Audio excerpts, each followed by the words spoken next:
الحمد لله وكفى وسلام على عباده الذين اصطفى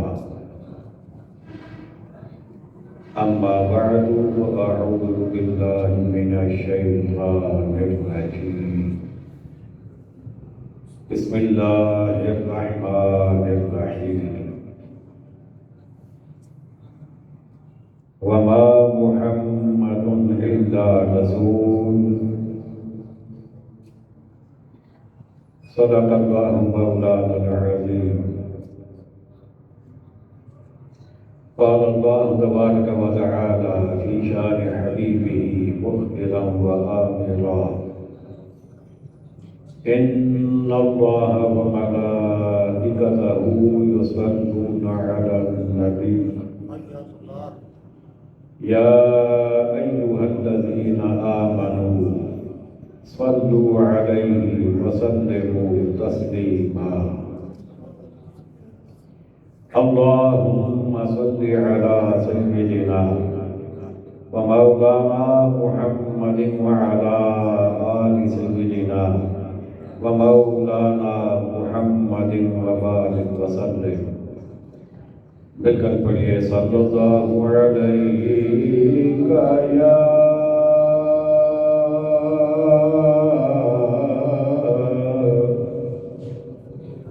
رسول اللہ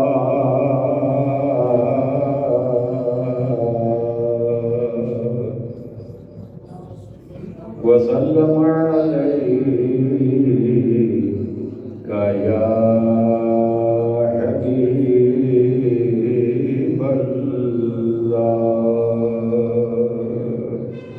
پھر پڑھیے صلی اللہ علیہ یا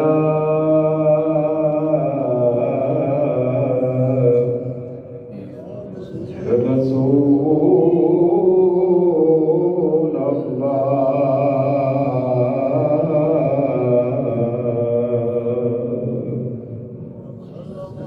وسلم علیہ یا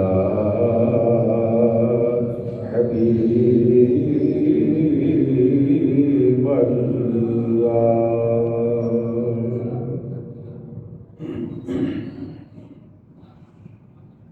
واجب صدر عظیم سامعین محتشم حاضرین مکرم عشاقان مصطفیٰ کریم علیہ الصلاۃ والسلام جان نثاران صحابہ کرام محبان اہل بیت العظام اور عقیدت مندان اولیاء کرام، اللہ تعالیٰ کے فضل و کرم سے تفسیر قرآن کا سلسلہ جاری و ساری ہے۔ آج ہم نے سورۃ آل عمران کا چھٹا رکوع انشاءاللہ پڑھنا اور سمجھنا ہے۔ آیت نمبر 144 سے لے کر آیت نمبر 148 تک 5 آیات بینات۔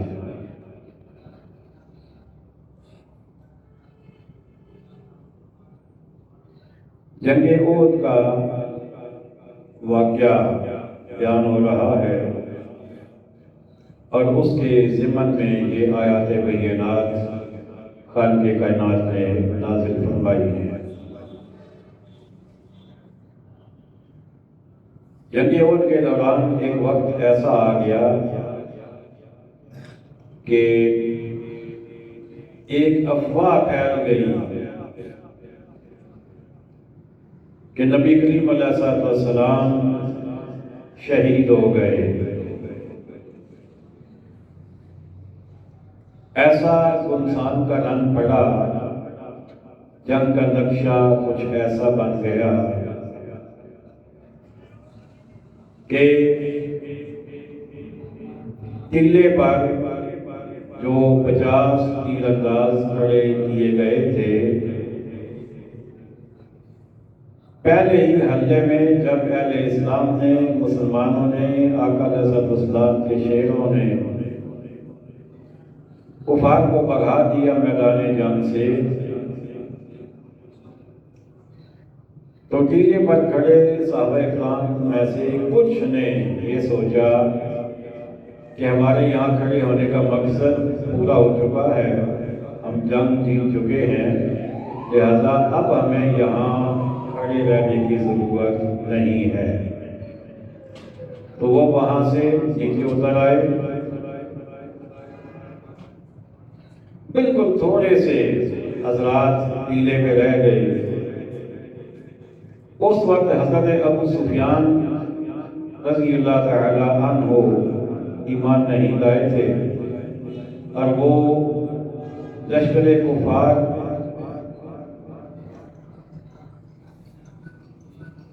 اس کو لیڈ کر رہے تھے، ان کی سربراہی کر رہے تھے۔ انہوں نے جب دیکھا کہ جگہ خالی ہو گیا ہے تو انہوں نے پلٹ کر پیچھے سے آ کر مسلمانوں پہ حملہ کر دیا۔ اب مسلمان درمیان میں ہیں، پیچھے سے ٹیلے پر سے ابو سفیان رضی اللہ تعالیٰ عنہ اور ان کے جو ساتھی تھے انہوں نے حملہ کر دیا، اور ادھر جو کفار بھاگ چکے تھے وہ بھی واپس پلٹ آئے، مسلمان درمیان میں آ گئے۔ تو اب کچھ وقت کے لیے آزمائش کی صورت بن گئی، مسلمانوں کے لیے مشکل مرحلہ آ گیا۔ ایسے میں نبی کریم علیہ السلام بھی میدان جنگ میں آگے سے آگے تشریف لے جا رہے تھے، تو آپ مسلمانوں کو نظر نہ آئے کہ آپ کہاں ہیں، اور کفار نے یہ خبر مشہور کر دی کہ محمد صلی اللہ علیہ وسلم شہید ہو گئے۔ صحابہ کرام میں سے جب کچھ صحابہ کرام نے یہ سنا تو ان کے حوصلے ٹوٹ گئے، حوصلے ان کے پاس ہو گئے، اور انہوں نے یہ سوچا کہ جس ہستی کے لیے ہم یہ کر رہے تھے اور جس کی سربراہی میں ہم یہ کر رہے تھے، جب وہ ہی نہیں رہے تو اب جہاد کیا کرنا۔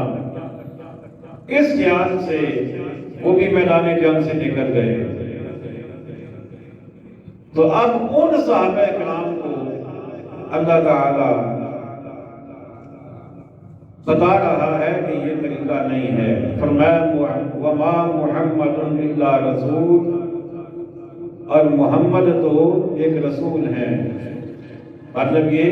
کہ ان کا کام تو واز کرنا، تبلیغ کرنا، لوگوں کو اچھائی کی جانب بلانا ہے، تو وہ تو اپنا کام کر رہے ہیں۔ قد خلت من قبلہ الرسل، ان سے پہلے اور رسول ہو چکے، یعنی جس طرح باقی رسول دنیا سے گزر گئے اپنا اپنا کام کرتے ہوئے، ایسے ہی یہ بھی اپنا کام کر رہے ہیں، واز تبلیغ نصیحت یہ کر رہے ہیں۔ تو اگر افإن مات او قتل انقلبتم علی اعقابکم، تو کیا اگر وہ انتقال فرمائے یا شہید ہوں تو تم الٹے پاؤں پھر جاؤ گے؟ یعنی اللہ تعالیٰ اہل ایمان سے جو میدان جنگ سے چلے گئے تھے ان سے اللہ یہ فرما رہا ہے کہ تم یہ کہہ رہے ہو کہ جب وہ نہیں رہے تو پھر جہاد کیا کرنا، اور میں جہاد تو میرے لیے ہے، جب تو تم میری رضا کے لیے کر رہے ہو، دین کی سربلندی کے لیے کر رہے ہو، اور دین تو چلتا رہے گا، قیامت آ جائے گی لیکن دین چلتا رہے گا، دین کبھی بھی رکے گا نہیں۔ تو تم نے دین کے لیے کام کرنا ہے اور تم نے میری رضا کے لیے کرنا ہے، تم نے مجھے راضی کرنے کے لیے کرنا ہے۔ اس لیے اگر وہ فوت بھی ہو جائیں، انتقال بھی فرما جائیں، پھر بھی تمہارا جو کام ہے وہ جاری رہنا چاہیے، تمہیں میدان جنگ سے جانا نہیں ہے، بلکہ کس انداز میں بھی دین کا کام تم کر سکو وہ تم نے ضرور کرنا ہے۔ او قتلا، یا اگر کوئی شہید کر دیے جائیں، شہید ہو جائیں، تو پھر بھی تمہیں رکنا نہیں ہے، بلکہ رب نے سوال کیا میں کہ اگر ایسا ہو جائے کہ وہ انتقال کر جائیں یا شہید ہو جائے تو کیا تم پھر واپس پلٹ جاؤ گے، واپس چلے جاؤ گے؟ تو گویا اللہ تعالیٰ یہ فرما رہا ہے کہ تم نے واپس نہیں پلٹنا، اور آگے ارشاد بھی فرما دیا وَمَن يَنْقَلِبْ عَلَىٰ عَقِبَيْهِ فَلَن يَضُرَّ اللَّهَ شَيْئًا، اور جو الٹے پاؤں پھیرے گا اللہ کا کچھ نقصان نہ کرے گا، یعنی دین تو پھر بھی چلتا رہے گا، دین کو تو رکاوٹ نہیں آئے گی، تم نہیں تو کوئی اور آگے آ جائے گا، اللہ کسی اور کو سامنے لے آئے گا۔ دین نے نہیں رکنا، نہ دین نے پسپا ہونا ہے، دین نے ہمیشہ آگے رہنا ہے، کامیاب رہنا ہے، لیکن اگر تم پیچھے ہٹ گئے تو نقصان تم اپنا ہی کرو گے۔ وَسَيَجْزِي اللَّهُ الشَّاكِرِينَ، اور عنقریب اللہ شکر کرنے والوں کو صلہ دے گا، یعنی بدلہ عطا فرمائے گا۔ وَمَا كَانَ لِنَفْسٍ أَن تَمُوتَ إِلَّا بِإِذْنِ اللَّهِ كِتَابًا مُؤَجَّلًا، اور کوئی جان بے حکم میں خدا مر نہیں سکتی، یعنی موت جب بھی کسی کو آئے گی تو تب ہی آئے گی جس وقت اللہ نے اس کا موت لکھا ہے۔ جو وقت اللہ نے لکھا ہے اس سے پہلے کسی کو موت نہیں آ سکتی، اور آئے گی بھی اللہ کے حکم سے، اپنے آپ بھی نہیں آ سکتی۔ تو لہذا میدان جنگ سے جانے کا کوئی مقصد نہیں ہے۔ اور پھر فرمایا کتاب مؤجلہ، فرمایا سب کا وقت لکھا رکھا ہے، مطلب یہ کہ موت کا وقت تو پہلے طے ہو چکا ہے، رب کے ہاں وہ باقاعدہ ریٹن شیپ میں موجود ہے، لکھا ہوا ہے کہ کس نے کب کہاں مرنا ہے۔ تو اس لیے تم نے میدان جنگ میں رہنا ہے، دلیری کے ساتھ رہنا ہے، بہادری کے ساتھ رہنا ہے، تاکہ تم اللہ کے ہاں درجہ پاؤ۔ وَمَن يُرِدْ ثَوَابَ الدُّنْيَا نُؤْتِهِ مِنْهَا، اور جو دنیا کا انعام چاہے ہم اس میں سے اسے دیں۔ یہاں پر اللہ تعالیٰ نے اس بات کو واضح فرمایا ہے کہ کچھ لوگ ایسے ہو سکتے ہیں کہ جن کا نظریہ یہ ہو کہ ہمیں دنیا والے اچھا کہیں، لوگ کہیں کہ بڑا مجاہد ہے، بڑا سخی ہے، بڑا پرہیزگار ہے، بڑا متقی ہے۔ تو رب نے فرمایا کہ اگر کوئی دنیا والوں کی نظروں میں اچھا کہلانے کا خواہش مند ہو یا دنیا والوں سے کوئی نفع چاہتا ہو یا دنیا کی طرف زیادہ اس کی دلچسپی ہو، تو رب نے فرمایا کہ ہم اسے دنیا دے دیں گے، ہم اسے محروم نہیں رکھیں گے، دنیا دے دیں گے۔ وَمَن يُرِدْ ثَوَابَ الْآخِرَةِ نُؤْتِهِ مِنْهَا، اور جو آخرت کا انعام چاہے ہم اس میں سے اسے دے دیں۔ یعنی دو کیٹیگریز ہیں، انسانوں کی دو قسمیں ہیں، ایک وہ ہیں جو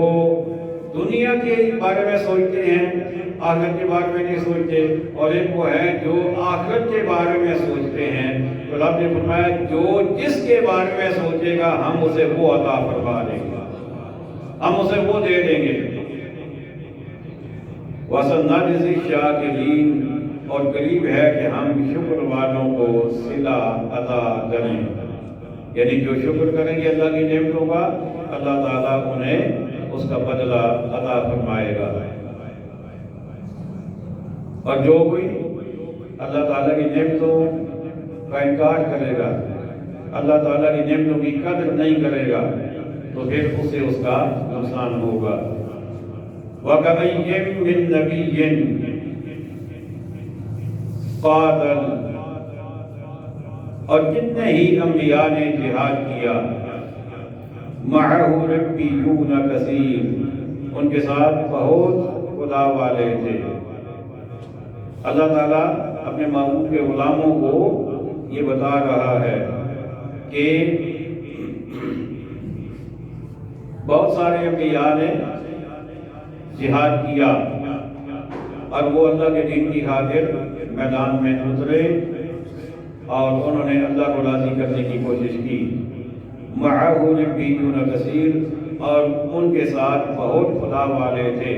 یعنی اللہ کو ماننے والے، نبیوں پر ایمان لانے والے،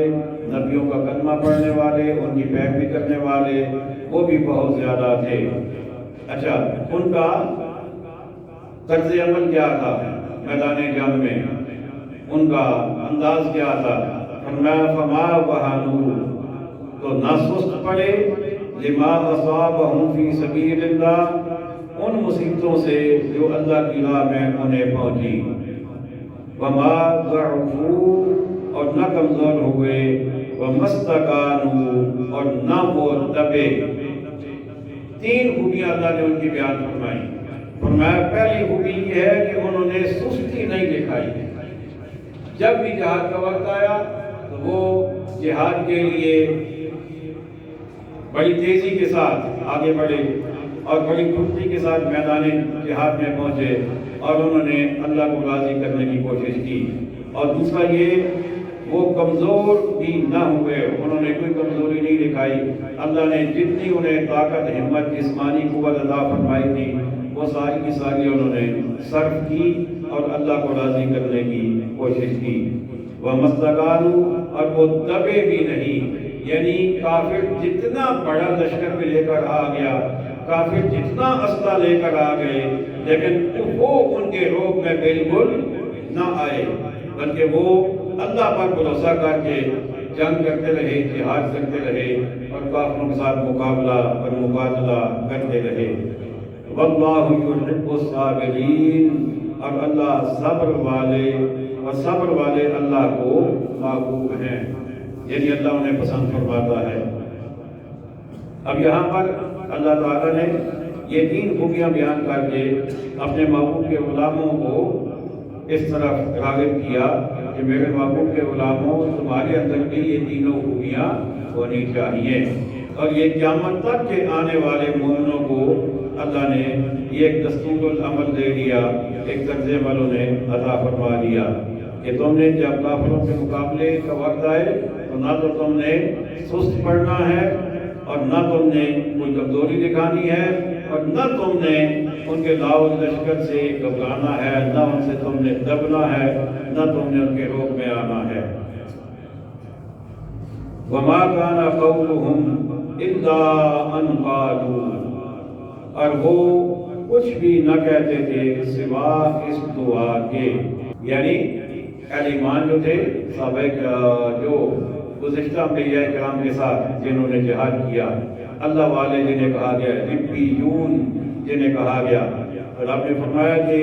وہ جب بھی میدان جہاد میں جاتے تھے تو نہ وہ کمزوری دکھاتے، نہ وہ سستی دکھاتے، نہ وہ دبتے، بلکہ ان کی زبانوں پر ایک ہی دعا ہوتی تھی، اور وہ دعا کیا تھی؟ ربنا اغفر لنا، اے ہمارے رب بخش دے ہمارے گناہ، ربنا اغفر لنا ذنوبنا، اے ہمارے رب بخش دے ہمارے گناہ، واسرافنا فی امرنا، اور جو زیادتیاں ہم نے اپنے کام میں کی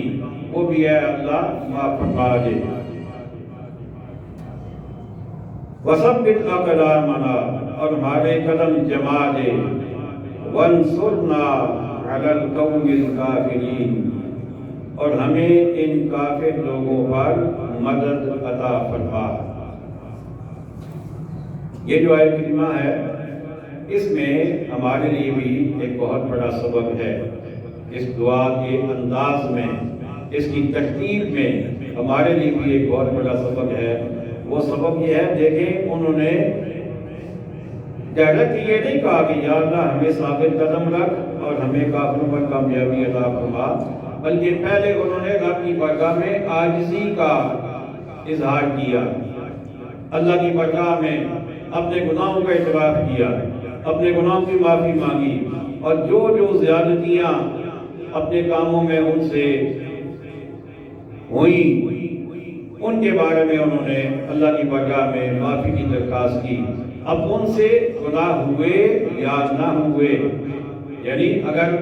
بہت نیک لوگ ہو تو ظاہر جیسے صحابہ کرام ہیں یا جیسے اولیاء اللہ ہوتے ہیں، ان سے اللہ تعالیٰ کے فضل سے وہ محفوظ عن الخطا ہوتے ہیں، اللہ تعالیٰ انہیں اپنا حفاظت کا انعام عطا فرماتا ہے۔ تو اگر ایسا ہے پھر بھی انہوں نے بطور عاجزی کے اللہ تعالیٰ سے اپنے گناہوں کی معافی مانگی اور اپنی زیادتیاں معاف کروانے کے لیے کہا۔ یہ دو کام کرنے کے بعد پھر انہوں نے جو مانگنا تھا وہ مانگا، فرمایا وَثَبِّتْ أَقْدَامَنَا، اور ہمارے قدم جما دے، یعنی ہم میدان جہاد میں ہیں، ہم لوگوں یعنی کفار کے ساتھ جہاد کر رہے ہیں، تو ہم اپنی طاقت سے ان سے نہیں جیت سکتے، تو مہربانی فرمائے گا تو ہمیں میدان جہاد میں ثابت قدم رکھے گا، ورنہ ہم اپنی طاقت سے نہ وہاں ٹھہر سکتے ہیں، نہ ان سے جہاد کر سکتے ہیں، نہ ان پر غلبہ پا سکتے ہیں، تو اپنے فضل و کرم سے ہمیں یہ سعادت عطا فرمائے گا۔ تو انہوں نے دعا کی وَثَبِّتْ أَقْدَامَنَا، اور ہمارے قدم جما دے، وَانصُرْنَا عَلَى الْقَوْمِ الْكَافِرِينَ، اور ہمیں ان کافر لوگوں پر مدد عطا فرما۔ وَآتَاهُمُ اللَّهُ ثواب الدنیا وحسن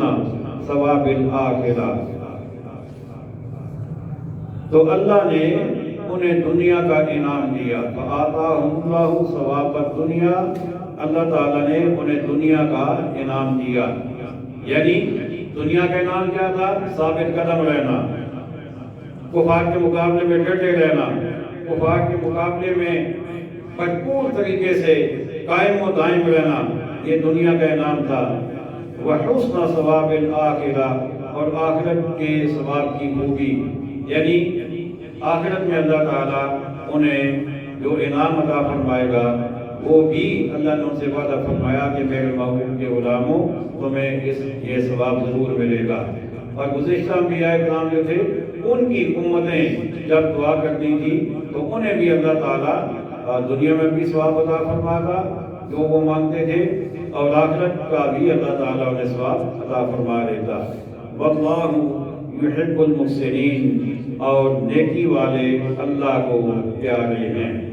یعنی جو اچھے کام کرتے ہیں، بھلائی والے کام کرتے ہیں اور دوسروں کے ساتھ اچھائیاں کرتے ہیں، تو اللہ تعالیٰ ایسے لوگوں کو پسند فرماتا ہے۔ یا ایھا الذین آمنوا، اے ایمان والو، ان تطیعوا الذین کفروا، اگر تم کافروں کے کہے پر چلے، یردوکم علی اعقابکم، تو وہ تمہیں الٹے پاؤں لوٹا دیں گے، فتنقلبوا خاسرین، پھر نقصان اٹھا کے پلٹ جاؤ گے۔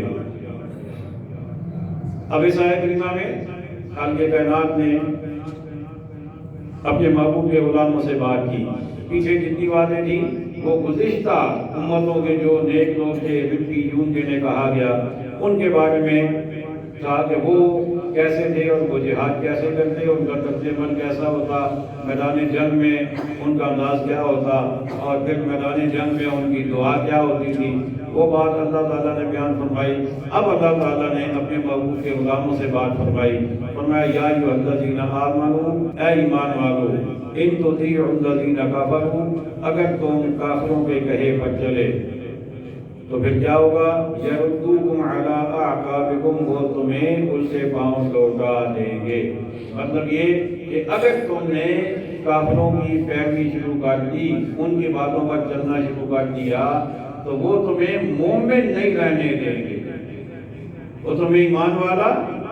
نہیں رہنے دیں گے، بلکہ وہ تمہیں واپس پلٹا دیں گے، یعنی واپس کفر کی جانب تمہیں راغب کر دیں گے اور کفر کی جانب تمہیں لے چلیں گے، اور تمہارا ایمان تم سے چھن جائے گا، تم اللہ کی بارگاہ میں نقصان اٹھانے والے ہو جاؤ گے۔ فَتَنْقَلِبُوا خَاسِرِينَ، پھر نقصان اٹھا کے پلٹ جاؤ گے۔ یعنی اب اس سے بڑا اور کیا نقصان ہو سکتا ہے کہ ایک بندہ ایمان ہی سے خالی ہو جائے، ایمان سے ہاتھ دھو بیٹھے، تو اس سے بڑا کوئی اور نقصان نہیں ہے۔ بل اللہ مولاکم، بلکہ اللہ تمہارا مولا ہے۔ وَهُوَ خَيْرُ النَّاصِرِينَ، اور وہ سب سے بہتر مددگار،